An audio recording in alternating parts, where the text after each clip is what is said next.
So welcome to a new Game Stuff episode, and I have some very exciting things to show today. This is a very game-centric episode.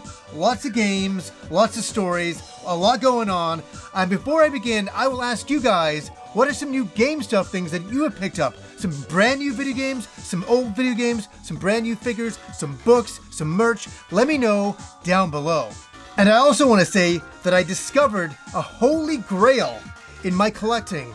When I go out into the wild and I'm just kind of looking around and I find something that I've been looking for years, and I will get to that in a second. Santé, les amis. Santé! But let's start off with the games. We're starting off here with some Capcom Fighting Collection 2. And yes, I reviewed this game and I love it. And it's a game collection of many different fighting games. We've got Power Stone 1, Power Stone 2, Capcom vs. SNK 1 and 2, Project Justice, and a whole bunch of other ones. Now, I bought 2 copies of this, the PS4 version and the Switch version, and anytime that I review a game on the channel, usually it's for a collection or a game that I love, and I will always buy the physical copies. And to be honest with you, I definitely wanted the physical copies because I want to play Power Stone on the go on the Nintendo Switch. I thought that's something that's really kind of cool. Yes, there was a PSP version years ago, but I get to relive that again. And I just want to say, I've been playing this every night for 1 to 2 hours consistently. And I've been kind of surprised by it. Kim has been on the couch playing Xenoblade Chronicles X. And I'm like, okay, I want to play a game. And I always put this collection on. And I love it. It's so amazing to play Power Stone again and to go back into the past of when Power Stone came out in 1999. Me and Rob played it. Well, I got Rob coming over this Saturday, and we're just going to hang out and play some Power Stone. We want to relive that again because it was such a treasured memory from our past all those years ago.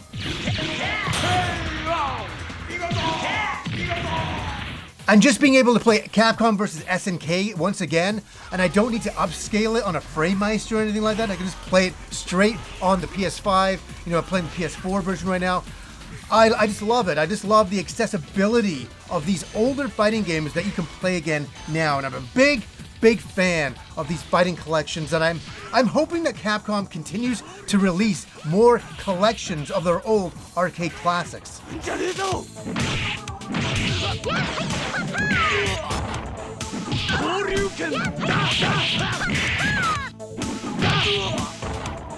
And yes, I reviewed Lunar, the brand new remastered collection, and I bought 2 Lunars as well, just because of the different box arts there. And I just made an episode about 10 out of 10 RPGs, and I went on record to say there that I believe that Lunar 1 and 2 are 10 out of 10 games. They're really a product of the 90s and a beautiful time period of RPGs, and RPGs are still living in a great time period now, but it was a more innocent time. And I just love the artwork on here. I love the gameplay. I love the storyline. I love everything about it. In fact, both of these are in my top 50 RPGs of all time. That's how much I adore them. Have you guys picked up the Lunar Remastered collection? Let me know down below. One day, I want to have adventures like that. So yes, I've been in a very big fighting game mood lately. With the Capcom Fighting Collection 2, where there's another game that I've been playing the heck out of. And I said something crazy in my review, and I don't normally say this. I said that Fatal Fury City of the Wolves is a 10 out of 10 game. It is to me personally. And that's because Mark of the Wolves was a 10 out of 10 game for me. And I played that for nearly 26 years and always loved it. Loved the animation in it, loved everything about it. And then all of a sudden, we get a brand new City of the Wolves. I just want to say, I finished the single-player storylines for nearly every single character, and I've done the entire Southtown missions where you can just take your character around in an RPG-style grid, and I finished all of that. And I just keep going back to it. I even go play online. You know, sometimes I do very, very well. Sometimes I fight some players that are incredibly talented out there. But I'm having a great time, and I just wanted to pick up this kind of like this special edition. This showed up, and I'm like, yeah, I love this. And I love the characters of Rock and Terry Bogard. I mean, such classics, and it's so wonderful that currently it's the year 2025, and I can hold a brand new Neo Geo SNK fighting game and a sequel to Mark of the Wolves. I'm beside myself still, but I think what also does it is they created a brand new look to this fighting game, and I am flabbergasted when I look at it. I think they got the graphical style perfect. They got the gameplay perfect. All the tutorials, everything in there, the rev meter, it all works for me. And I'm just still playing the game, I'm learning it, and having a great time. Am I the only one? Like, really, how is this game being received out there? I really don't know. Do you guys like Fatal Fury, City of the Wolves? Do you like the main characters? Do you like the look of it all? Has it delivered for you? Let me know for sure, because it has delivered for me. Come on! Burn it! Dropping it! Break down! Bullseye! Get lost! Wait! And my next one is a Switch game, and I needed my notes on here. I'm gonna show it right here. Here it is, and I'm gonna show it because it's all in Japanese, but the title is Super Technos World, River City, and Technos Arcade Classics. That's quite the mouthful, and I don't think I could have translated that from the box here, but I got this from Play Asia, and this is really funny. Yes, the River City games are on here, but there's one game in particular that I wanted to play. And by the way, when I captured footage of it, I didn't get rid of the bars at the side, the artwork on the side. I always usually turn that off, so please forgive that. But back in my day, in the 90s, there was a Street Fighter arcade by me. It was the place I went to play Street Fighter. And there was a whole bunch of other arcade games that would show up. And I'd always be playing Street Fighter now, and I always look up and like, oh, what's this new arcade game? And there was a game called Combat Tribes. And it may not go down in history as being one of the greatest side-view beat-em-ups of all time. It certainly won't be. But it's very memorable to me. And why it's memorable to me is that it's just one of those games that was always there just to my right when I was playing Street Fighter, and I'd always be looking at it, and I'd be there at that arcade many late Friday nights. I remember my girlfriend at the time would be like, oh no, we're not here again on a Friday night. I was like, and all my friends would all hang. It was a big hangout spot for all my skateboarding friends at the time. But I'd always go over and play Combat Tribes. And there was just something about it, and I can't describe what it was. And maybe it was the size of the characters on the screen. I thought it was very vibrant, and at the time, I know I often have to have you come back and try to imagine what seeing this was like. It was like, wow, arcade games were exciting back then. They were really, really exciting, and you just look at something, you're like, oh, it's like Double Dragon. I'm in, and you just would go over and marvel at it and wish you could play it at home. And so I bought this collection just for Combat Tribes alone. And it also, I didn't know that it would ship with this, but it came with a CD soundtrack. And there, I'm not like familiar with Combat Tribes music. I didn't sit there with my ear against the arcade machine like I did for a lot of other arcade games back then. But yeah, pretty cool that they included that because I didn't think it would come with anything else. So yes, and it's, again, if anybody's interested in this little collection here, Super Technos World, River City, and Technos Arcade Classics. It's a heck of a mouthful.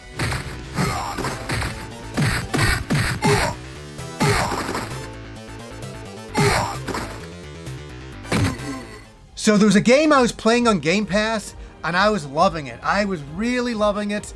And then, the schedule of the show happened, and there was so many other games that I had to review or I wanted to review, and I'm like, this really got lost in kind of time with me.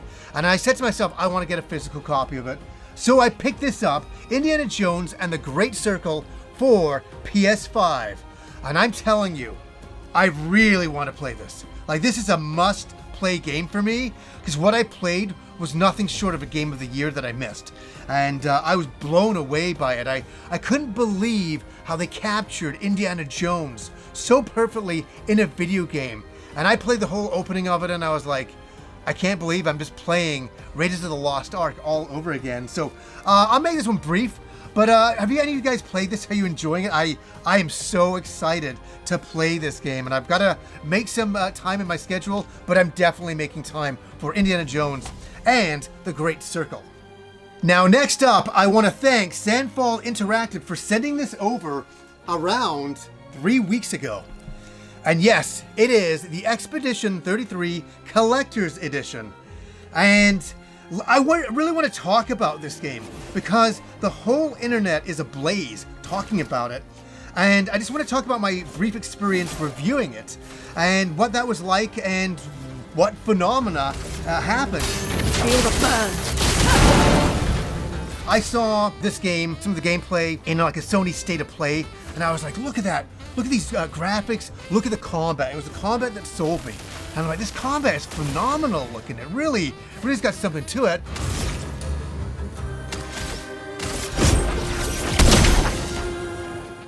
And so I reached out to these guys a long time ago, and I said, hey, I'd love to review this game. It's really up my alley.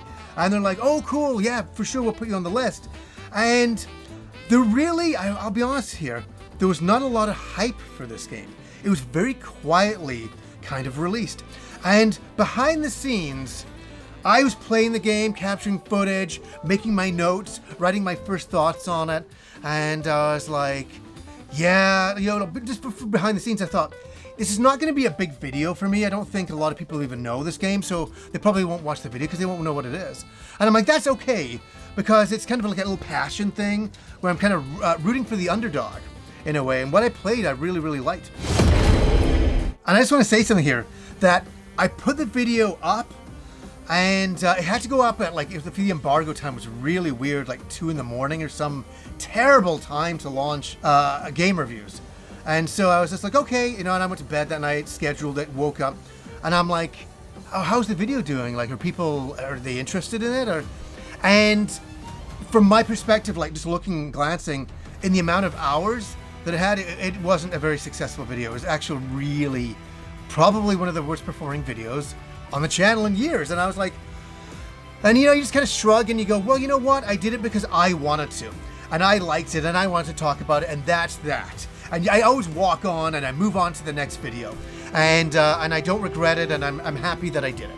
And so something fascinating happened that day, though. Something unexpected. Expedition 33 started to trend, and it started to trend everywhere.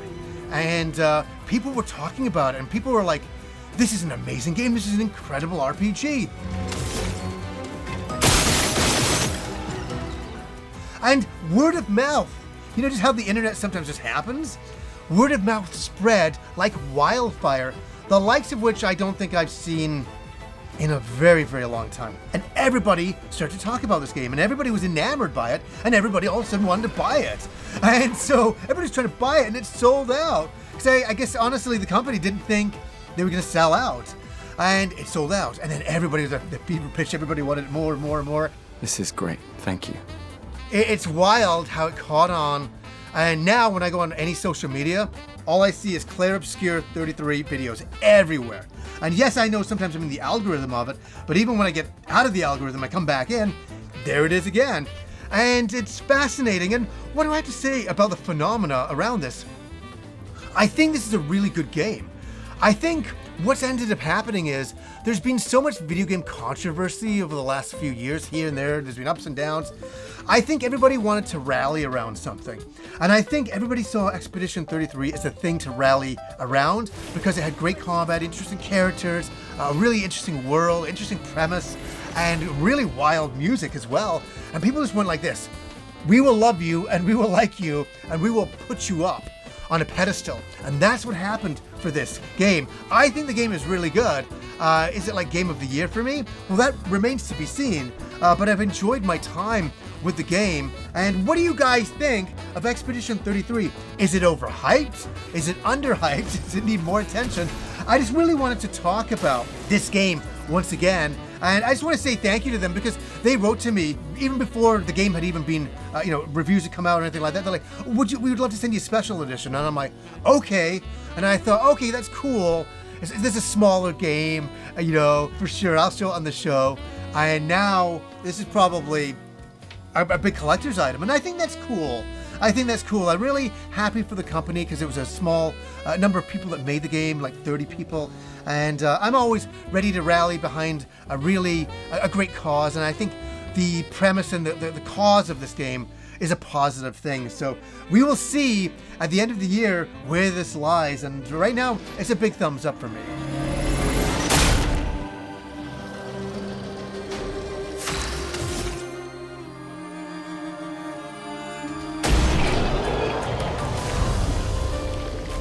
And next up, I had to pick this up from Digital Eclipse. It is Wizardry, and the full title is Proving Grounds of the Mad Overlord. And this is a fascinating one for me because I know, Dragon Quest and all of those great JRPGs were influenced by the original Wizardry back in the day. And I've always kind of held that up in high regard of the classic games that came out in the 80s that really sparked the Japanese fire out there and just created a big excitement for RPGs in general and dungeon crawling, and no game did it better than Wizardry. And this is an updated version of that, updated music, and I just want to say the soundtrack for this was phenomenal when I listened to this. I was writing online, please release a vinyl for this game because it's really fantastic.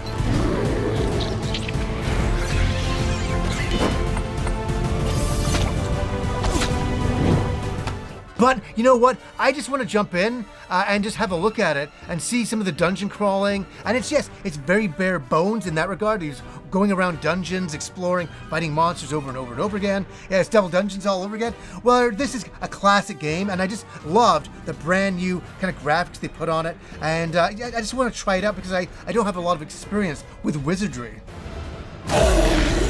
And strangely, I have another Digital Eclipse game here, and this is kind of a hybrid game. It is called The Making of Karotica, right here. And this is a game from the 80s, and I just want to say something. This is very fascinating because it's got the original games in there, like nearly all the original games. Plus, it has a big set of making of features talking about how revolutionary this game was at the time. And I have a story. The reason why I picked this up is, God, it must be the mid 80s somewhere when this game was released. I was over at a friend's place, and I barely can remember this guy. His name was like Stuart. And I remember he had a brother who was like kind of a bit of an asshole. He'd always like be fighting against us and stuff like that. His brother was like always lifting weights, but would be beating up the little kids. He's a real tough guy.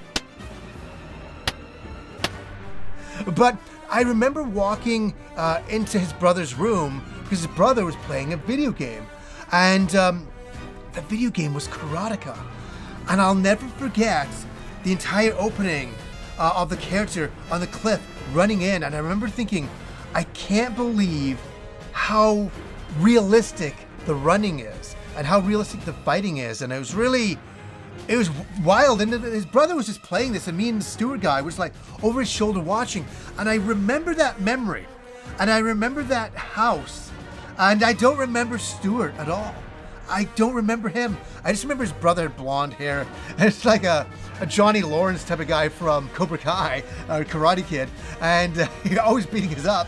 Kind of like the main character was always beating people up in the game. But I picked this up because it's kind of a bit of a treasure from the 80s. It's a real strange memory from my past, and I really want to kind of revisit this by hearing about the history of it.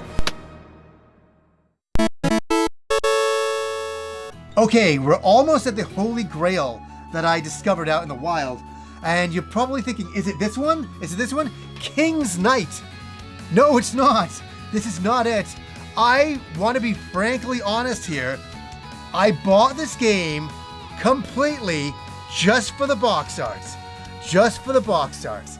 I remember seeing this right in the the early days of the NES, and I'd walk into like an electronics store, and this would be up there, and it was the anime artwork that got me. I was like, this is right up my alley. Knights and dragons and damsels in distress. I thought, this is cool stuff. And then, so I have had no history with playing the game. I knew it wasn't Dragon Warrior, but it always kind of gave me that feeling, kind of like Dragon Warrior. Where I played this game the other day to capture footage for it. Oh my gosh, it is not good. And some of you out there may have childhood memories of this game, saying, oh, I love this game, King's Knight. And the funny thing is, it's by Square, and I don't like it at all. And you can play as many different characters, and everything about it, you're just kind of going up, shooting. And different characters have different abilities, but it's basically just shooting. And you're just shooting your way through different levels, and I do not like it at all. I am so disappointed in it. But I don't care about the game. Isn't that funny? I care about this beautiful box art. And just looking at it, it just takes me back to the early days of like 1989. I had to look in the back. I'm like, is this an 87 game? No, it's a 1989 game. And having the memories of that, saying, I really love RPGs and stuff, and I just love fantasy artwork. And yeah, I bet that's a really cool game. Where all these years later, I find out it's not. Okay, drum roll please, because I am so thrilled. I am so thrilled to have found this. And I found this in Press Start Video Games. And this is a wild one. And what I want to say about this, usually all the rare games, you know, the really kind of old kind of rare games, are always in this big front display case at the store. And I always go in there and I always look at that because those are all the old games that I always love. I'm like, oh, Parasite Eve's here, or Persona 1's here. And so I'm looking at the back of the store and I'm looking up at the shelf and I'm always there. And I'm like, wait, did I really see this? And on the shelf was this. I'm just gonna bring it towards the camera. Really slow. It's The Legend of Zelda 4 Swords Adventure for the GameCube. The big box version of the game that I'm gonna keep in here. And I gotta say something. You know how rare it is for me to find this on a video game shelf in a store? Yes, it's on eBay, it's on different places like that. But to see a game like I have to explain, I've wanted this game for so many years. My friend Gary bought this back in the day when it was first released, and I would go over there and we'd have our different Game Boy Advances and we'd hook them up with the link cables and we would play this game. That was the claim to fame of this game. You could play it multiplayer with your friends and your Game Boy SPs or Game Boy Advances, and we did that, and I thought it was fun. I really enjoyed it, but I just never got my own copy of the game. Where, you know, over the years, as you know, for me not getting the game just kind of started going up in price. And rareability, I'll call it. It just became super rare. And then you could never find it anywhere. And I was like, oh man. And I have a list of around 10 games still, and they're quite up there, some of them in price. Like some of them are unobtainable, realistically. But some of them were obtainable price-wise. This was not a bad price. And I had a bit of store credit, put that towards it, and I walked away. And you know what? I just want to say something. Video game collecting, I can only speak for myself, is sometimes really fun. When you find something that you've been looking for like 10 plus years. Is it nearly 20 years? I don't know, it's like something up there. To walk into a store and see it at a price that's reasonable, and you're like, oh my gosh, it's there. And Russell, who owns the store, he says, yeah, it's only been here for a few days. And I'm like, I will take it.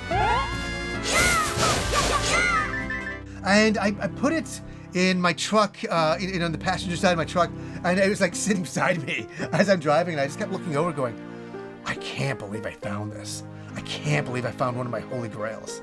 And it's a fun game too. I mean, it's a pretty neat game, but yeah, this is just one of the ones on the GameCube that I really, really wanted, really needed. So made my day. I just want to say that. Have you guys picked up anything recently that made your day? Where you walked into a video game store, maybe you won it on an auction, and then it finally arrives and you're like holding it and you're like, oh, you know, finally we're united in the way that we should have been all those years ago.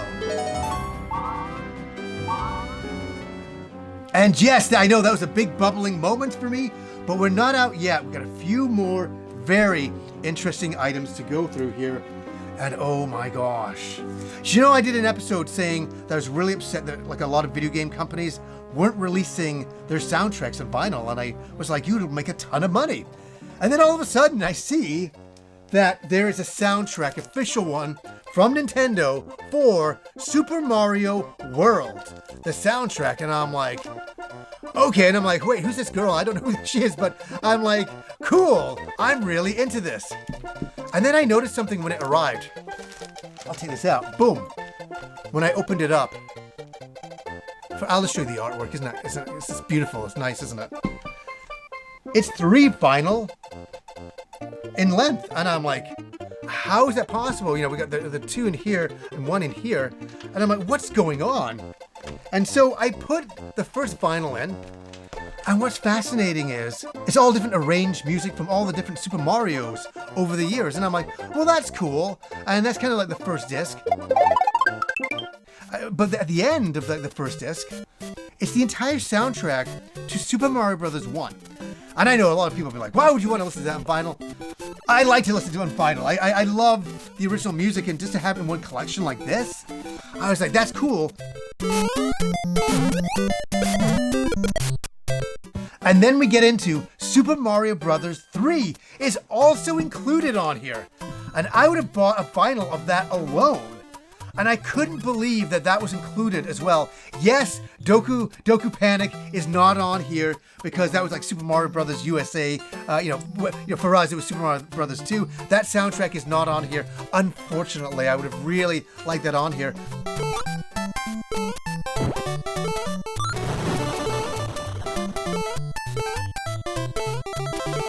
But I was kind of surprised because I thought I was only getting Super Mario Bros. World.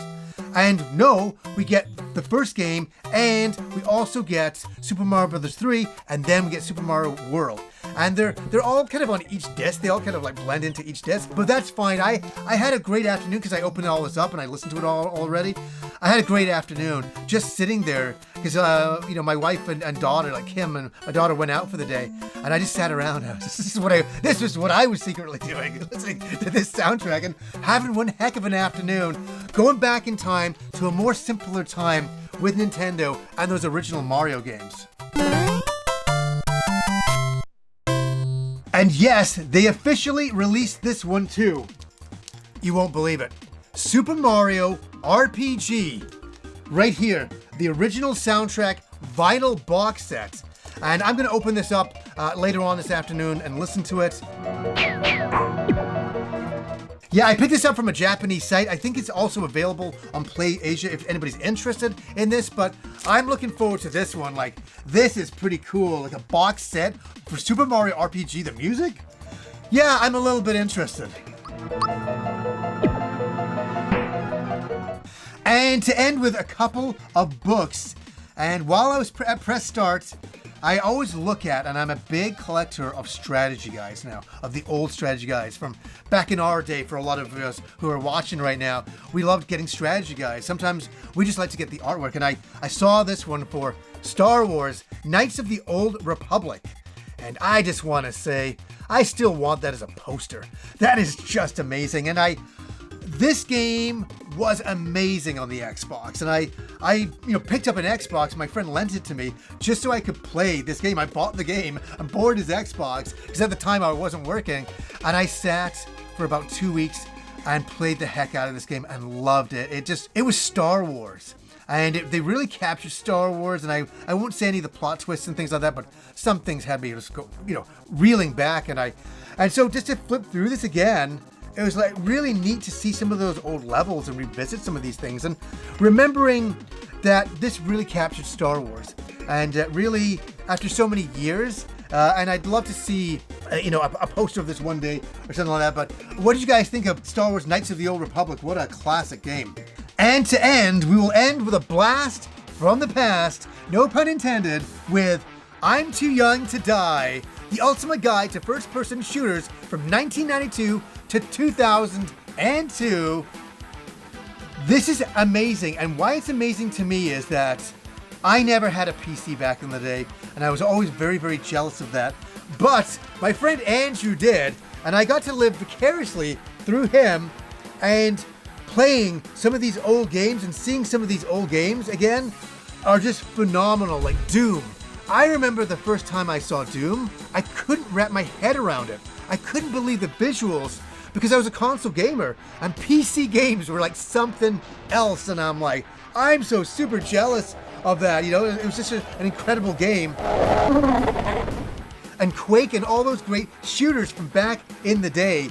And I remember them all, and at different places in my life, I would see these games, and I'd always be so jealous. I'm like, and I got to play them over time. But what a great way to capture these all in one place, in one giant book. And I've often said that Bitmap Books produce the best video game books on the market, and was really happy to grab this. So I'll ask you guys once again, What have you picked up in the way of new game stuff? Have you picked up a new game, an old game, an action figure, some books, some merch? Let me know down below. So anyways, guys, until next time.